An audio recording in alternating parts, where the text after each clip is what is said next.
এক বিশেষ ভাজা মশলা আর শীতকালীন সবজি দিয়ে হাঁসের ডিমের ঝোল বানাচ্ছি। এর জন্য শুকনো ফ্রাইং প্যানে কিছুটা শুকনো লঙ্কা, প্রায় 1.5 চামচ মতো সাদা জিরে, 1.5 চামচ মতো গোটা ধনে আর এলাচ, 7-8টা মতো এলাচ আর কিছুটা দারচিনি নিয়ে ভালো করে শুকনো খোলায় ভেজে নিতে হবে। ভাজার সময় লক্ষ্য রাখতে হবে যেন মশলাটা একেবারে ভাজা ভাজা যেন না হয়ে যায়, মানে কালচে কালচে যেন না হয়ে যায়। একটু ভাজা ভাজা গন্ধ বেরোলেই ওটাকে নামিয়ে ঠান্ডা করে একটা গুঁড়ো মশলা বানিয়ে নিতে হবে। এটাই রান্নার মেন ইনগ্রিডিয়েন্টস।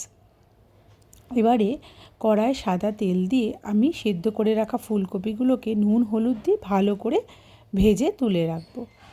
আর ওই ভেজে রাখা তেলেই শীতের নতুন আলুগুলোকে ভালো করে খোসা ছাড়িয়ে ওই কড়াইতেই লাল লাল করে ভেজে সরিয়ে রাখবো।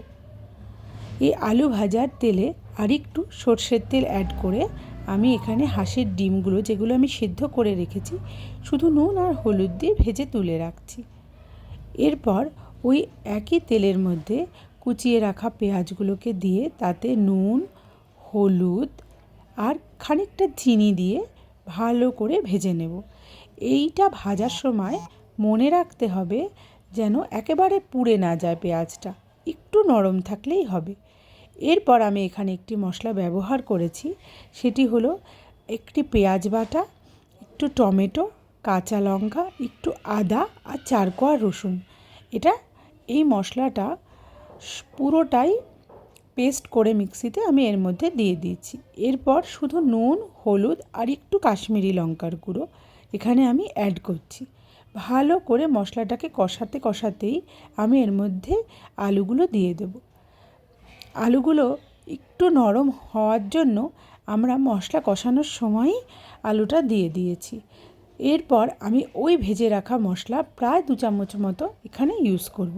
যেহেতু মশলাটা কষছে, এই সময় আমি এই খানিকটা মশলা এখানে ইউজ করছি। একটু জল দিয়ে ভালো করে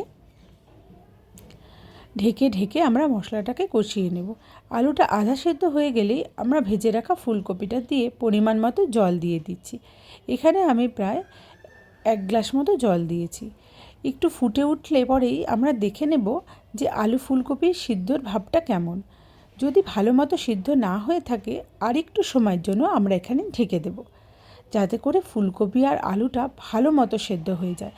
সব শেষে কিন্তু আমরা ডিমটা দেবো এর ভিতরে, কারণ ডিম যদি বেশি সেদ্ধ হয়ে যায় তাহলে কিন্তু সেটা খেতেও ভালো লাগে না। তাই আলু ফুলকপিটা প্রায় সেদ্ধ হয়ে গেলে পরে আমরা এখানে একে একে ভেজে রাখা এই ডিমগুলোকে দিয়ে দেব। দিয়ে আর একটু জল দেব, কারণ বেশি শুকনো শুকনো ঝোলটা করব না, বেশ একটু ঝোল ঝোল থাকবে। আবার আমি এখানে ওই ভেজে রাখা মশলাটা আর খানিকটা নুন দিয়ে ঢেকে রাখলাম।